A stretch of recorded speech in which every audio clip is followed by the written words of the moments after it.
ভাতের সাথেই হোক কিংবা রুটি, লুচি, পরোটা সব কিছুর সাথে সয়াবিনের এই তরকারিটা অসাধারণ লাগে। আসসালামু আলাইকুম everyone, welcome back to Ishan's mom happiness channel. আজ চিকেন কিমা দিয়ে সয়াবিনের একটা রেসিপি শেয়ার করছি। তার জন্য সয়াবিনগুলোকে এইভাবে আমি পানিতে 20 মিনিটের জন্য ভিজিয়ে রাখবো।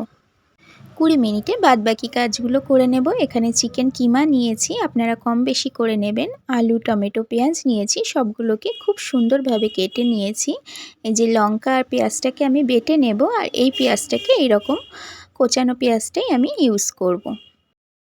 ওভেনের মধ্যে একটা কড়াই বসিয়ে দিয়েছি। কড়াই গরম হয়ে গেলে এখানে আমি সরিষার তেল দিলাম, হাফ কাপ সরিষার তেল এখানে আমি দিয়েছি। ফোড়নে দিচ্ছি শুকনো লঙ্কা, 4টে এলাচ, একটু দারচিনির একটা স্টিক, অল্প একটু চিনি আর গোটা জিরা।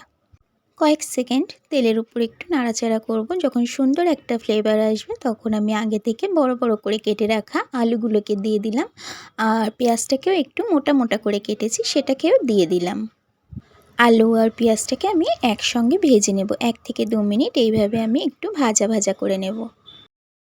2 মিনিট মতো আলু পেঁয়াজটাকে আমি ভেজেছি। চিকেন কিমাটাকে আমি ধুয়ে পরিষ্কার করে রেখেছিলাম, সেটাকে দিয়ে দিলাম। চিকেন কিমাটা দেওয়ার পর আমি আরও 2 মিনিট এইভাবে ভাজা ভাজা করে নেব। প্রায় টাইমে আমি ফোড়ন দেওয়ার পর তারপর আমি পেঁয়াজটাকে দিয়ে একটু ভাজা ভাজা করে নিয়ে তারপর আলুগুলোকে দিই। কিন্তু মাঝে মাঝে এইরকম একটু চেঞ্জ করে রান্না করতে বেশ ভালো লাগে। আলু, পেঁয়াজ, কিমাটা খুব ভালোভাবে ভাজা হয়ে গেছে, তো গ্যাসের ফ্লেমটা লোতেই আছে। এইদিকে যে সয়াবিনগুলোকে ভিজিয়ে রেখেছিলাম এগুলোকে এরপর আমি পানি থেকে এইভাবে একটু হাতের সাহায্যে চেপে চেপে উঠিয়ে নেব। রেসিপিটা ভীষণই টেস্টি, তার সাথে ভীষণই একটা হেলদি রেসিপি। আপনারা অবশ্যই এইভাবে একবার ট্রাই করে দেখতে পারেন, অসাধারণ টেস্ট হয়। তো সবগুলো সয়াবিনকে আমি উঠিয়ে নিয়েছি। চিকেন কিমা থেকে অনেকটা পানি ছেড়েছে, এই পানিতেই আমি সম্পূর্ণটা কষিয়ে নেব। কষানোর সময় আমি আর কোনো রকম পানি ইউজ করব না এক্সট্রা, বাট আমি ঝোলে পানি ইউজ করব। ভর্তি 1 টিস্পুন আমি এখানে আদা রসুনের পেস্ট দিয়েছি, আর পেঁয়াজ আর কাঁচা লঙ্কাটা আগে যে দেখিয়ে রেখেছিলাম ওটাকেও পেস্ট বানিয়ে দিয়ে দিলাম। খুব ভালোভাবে কষিয়ে নেব। এই রান্নাটা একটু সময় নিয়ে আমি কষিয়ে নেব। এই রান্নার টেস্টটা কষানোর উপরেই নির্ভর করে। আপনার কষানোটা যত ভালো হবে এই রান্নার টেস্টটা ঠিক ততটাই ভালো হবে। 4 থেকে 5 মিনিট সময় নিয়ে আমি খুব ভালোভাবে আলু আর কিমাটাকে কষিয়ে নিয়েছি। তারপর এই যে সয়াবিনগুলোকে উঠিয়ে রেখেছিলাম পানি থেকে সেটাও দিয়ে দিলাম। সয়াবিনটাকে দিয়ে আরও 2 মিনিট আমি এইভাবে কষিয়ে নেব। লো টু মিডিয়াম ফ্লেমে আমি এগুলোকে কষিয়ে নিচ্ছি। এখানে আমি একটু লবণ আর হলুদ ইউজ করব। তো এখানে লবণটা আপনাদের টেস্ট অনুযায়ী দেবেন। আমি এখানে 1/3 টিস্পুন লবণ দিয়ে দিলাম, আর 1/3 টিস্পুন হলুদ গুঁড়ো দিয়ে দিলাম। লবণ কেউ একটু বেশি খায়, কেউ একটু কম খায়, আমরা একটু লবণটা কমই খাই। লবণ আর হলুদ গুঁড়ো দিয়ে খুব ভালোভাবে মিশিয়ে নিচ্ছি। আরও 1 থেকে 2 মিনিট আমি এইভাবে কষিয়ে নেব। এটা আমরা দুপুরে ভাতের সাথেও খেয়েছি, আবার রাতে রুটির সাথেও খেয়েছি। অসাধারণ টেস্ট হয়েছিল। বেশ কিছুটা সময় নিয়ে আমি খুব ভালোভাবে কষিয়ে নিয়েছি। তারপর টমেটোগুলোকে যে আগে থেকে ছোট ছোট করে কেটে রেখেছিলাম সেটাকে দিয়ে দিলাম। টমেটোগুলোকে দিয়ে আরও খুব ভালোভাবে একটু মিশিয়ে নেব আরও 1 মিনিট মতো। এরপর আমি একটু ঢাকা দিয়ে দেব। এর ফলে টমেটোগুলো খুব তাড়াতাড়ি নরম হয়ে যাবে আর কিছুটা পানি টমেটো থেকেও ছাড়বে। ঢাকা দিয়ে আমি 2 মিনিট লো ফ্লেমে রাখবো। 2 মিনিট পর আমি ঢাকাটা ওপেন করছি। যে টমেটোগুলো খুব ভালোভাবে সিদ্ধ হয়ে গেছে আর টমেটো থেকে বেশ কিছুটা পানিও ছেড়েছে। ঢাকাটা ওপেন করে আমি আরও 1 থেকে 2 মিনিট এইভাবে একটু কষিয়ে নেব। এখানে আমি আরও কিছুটা গুঁড়ো মশলা ইউজ করব, তারপর আমি ঝোলের পানিটাকে অ্যাড করব। আর একটু সময় নিয়ে একটু কষিয়ে নিলাম আমি।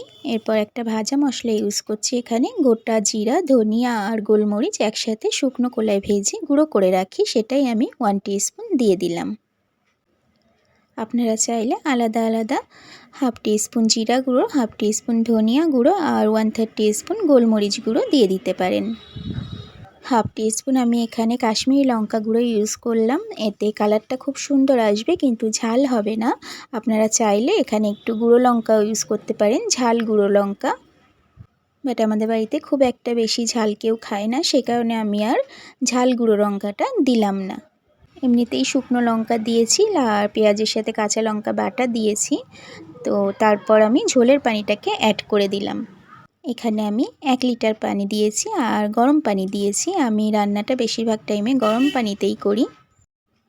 ঝোলের পানিটা দেওয়ার পর ঢাকা দিয়ে 2 মিনিট রান্না করেছি। 2 মিনিট পর ঢাকাটা ওপেন করে এখানে কয়েকটা মটরশুঁটি বা কড়াইশুঁটি আমি দিয়ে দিলাম। আপনাদের কাছে না থাকলে নাও দিতে পারেন, আমার ফ্রিজে ছিল সে কারণে 2 মুঠো দিয়ে দিলাম। মটরশুঁটিগুলোকে দিয়ে আবারও আমি ঢাকা দিয়ে 10 মিনিট রান্না করেছি মিডিয়াম টু হাই ফ্লেমে। মাঝখানে ঢাকাটা ওপেন করে একটু নাড়াচাড়া করে দিচ্ছি, যাতে করে কড়াইয়ের নিচে লেগে না যায়। নাড়াচাড়া করে আবারও আমি ঢাকা দিয়ে দিলাম। 10 মিনিট পর ঢাকাটা ওপেন করছি। যেহেতু আমি অনেকটা টাইম নিয়ে এগুলোকে কষিয়ে নিয়েছিলাম, সে কারণে 10 মিনিটের মধ্যেই সয়াবিন, চিকেন, কিমা, আলু খুব ভালোভাবে সিদ্ধ হয়ে গেছে। রান্নাটা একদম শেষ পর্যায়ে এখানে আমি আর 2টো ইনগ্রিডিয়েন্টস ইউজ করব। আর কোনো রকম ঢাকা দেব না। কতটা ইয়ামি দেখতে লাগছে, তাই না? গ্যাসের ফ্লেম অফ করার ঠিক 1 মিনিট আগে আমি এখানে 1/3 টিস্পুন ঘি দিয়ে দিলাম। এটা গাওয়া ঘি। এই পর্যায়ে ঘিটা দিলে খুব সুন্দর একটা ফ্লেভার আসে। ঘিটা দিয়ে খুব ভালোভাবে মিশিয়ে নিচ্ছি আমি। ঘিটা দেওয়ার পর আমি ওই 30 থেকে 40 সেকেন্ড মতো এটাকে একটু নাড়াচাড়া করে নিয়ে তারপর কিছুটা ধনিয়া পাতা উপর থেকে ছড়িয়ে দিলাম। খুব ভালোভাবে মিশিয়ে নিয়ে আমি গ্যাসের ফ্লেমটাকে অফ করে দেব। রেসিপি কেমন লাগলো অবশ্যই একটা কমেন্টের মাধ্যমে জানাতে পারেন। আমার পুরনো রেসিপিগুলো দেখার জন্য আমার চ্যানেলটাকে ভিজিট করতে পারেন। আর আমার নেক্সট রেসিপি দেখার জন্য আমার চ্যানেলটাকে সাবস্ক্রাইব করে রেখে পাশে থাকা বেল আইকনটা প্রেস করে রাখতে পারেন। এতে করে ভিডিও আপলোডের সাথে সাথে আপনার কাছে নোটিফিকেশান পৌঁছে যাবে। যারা অলরেডি কাজটা করে রেখেছেন তাদেরকে থ্যাংক ইউ সো মাচ।